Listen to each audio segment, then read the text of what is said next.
Hi, welcome to the Market Alert for Monday, the 28th of March 2016.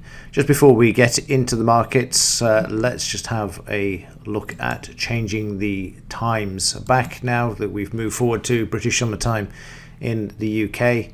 You want to make sure that we've got 14:35, 16:30, 18:30 and 20:30 in the primary trading times there.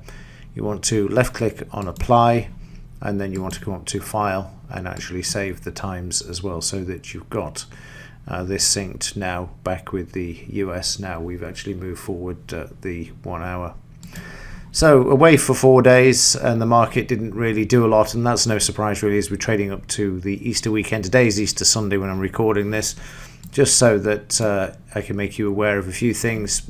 If you decide to trade on the Monday, it's a bank holiday in the UK, but the US is open as normal. Also, I'm expecting from this point forward now to see this market turn, because we've had this massive run up, dead cat bounce. You can see there's no volume in the market apart from the day the Federal Reserve had their announcement. Other than that, we see the average line there moving down, all of the volume below. This market is levitating at this area.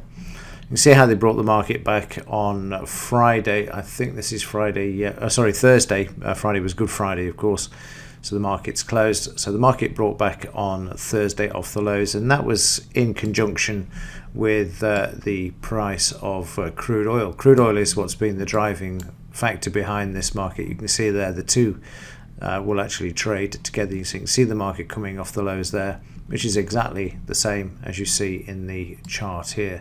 Let me just widen this out a bit now. We've looked at the slightly bigger picture there, and just leave these lines in as well. So watch the 17,626. The European markets will be closed, I think, as well tomorrow.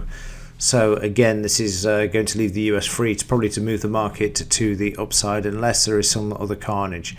But I believe from the start of this week, we start to see these markets actually move low. You can see how they've moved down over Tuesday, Wednesday, then Thursday they were brought back. So the weakness is already starting to develop there in the background. All of the economic news is pointing to the same thing. It's just a matter of whether the Federal Reserve and the central banks will allow these markets to move lower. But certainly the setup there for it at the moment. News-wise, tomorrow we've got core price index, all medium impact news items for the US, and all forecast lower apart from pending home sales there. So not too much news either. But as we go into the Tuesday session, we see that Yellen is speaking on Tuesday as well at 3:30 p.m. Let me just adjust the times on this. This doesn't look right. So the clocks have gone forward, haven't they? So let's just change the actual time so it's in sync. That's not the right time. That's going to be 4 p.m. So we've got now daylight savings. Let's click on save settings and then go back. There we go. So now that looks more like it. So Tuesday we've got Yellen speaking at 4:30. That's more like it. That's more the normal time, and that will be interesting. I don't know why she's speaking, but she is. So again, just be warned on that. Again, I'll cover this in Tuesday's market alert. Crude oil on Wednesday again, and what else have we got? We've got the non-farm pay figures out on the 1st of April. That's Friday of this next week, and we've got another Fed member out later in the week as well. So not too much going on. Dudley's speaking as well. So again, they're keeping the Federal Reserve Central Bank members in the markets. They're keeping obviously the illusion alive that everything is fine. So again, we'll cover these on a daily basis as they come up. Implied volatility obviously moved higher, with the market moving down for 3 days last week at 12.48. But when you look at the high of 25 down to the lows, we've had more than a 50% retracement in this market. So it could be ready to actually start moving higher again, just like we had in August there as well. So another reason for why I believe this market is due to make a correction to the downside, or actually to resume the downside, because again, if we just finish off by looking at a bigger time frame of this, we'll just draw this in here. You can see we've got the high for May of last year, and each time the markets come back, it's failing to take out the recent highs. You can see all the way taking out, if you look to the left, the market's struggling to take out those highs. And let me just drag this over, and you can see now this high is lower than these highs as well.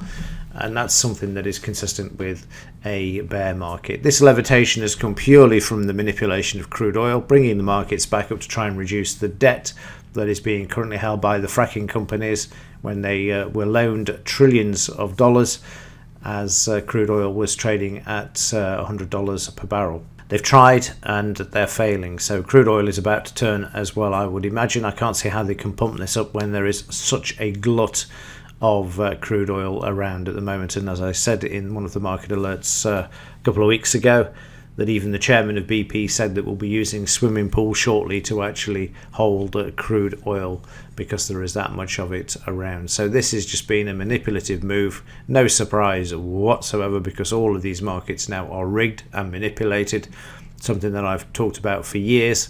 And even in the first book I wrote called Don't Tell the Professionals was about the manipulation in the market, but now it's just pure and blatant. So yeah, let's see what happens this week. That's enough for today. Like I say, don't forget to change the times back. The markets are closed tomorrow in the UK and Europe, but the US is open, so whether there's going to be enough volume to move prices or volatility, I don't know. But for those of you that are bored, no doubt it's going to be pouring with rain in the UK here, as it's a bank holiday. That's the normal weather. So if you do have a look at the pre-market session just to make sure there's enough volatility around. Right, that's it from me. I will see you in Tuesdays anyway. I will do a recording on Tuesday just to see what happened during Monday, see if we can pick off some sort of information from that to see where the market's likely to trade during Tuesday. Right, that's it for this one. See you in the next one. Thanks for watching.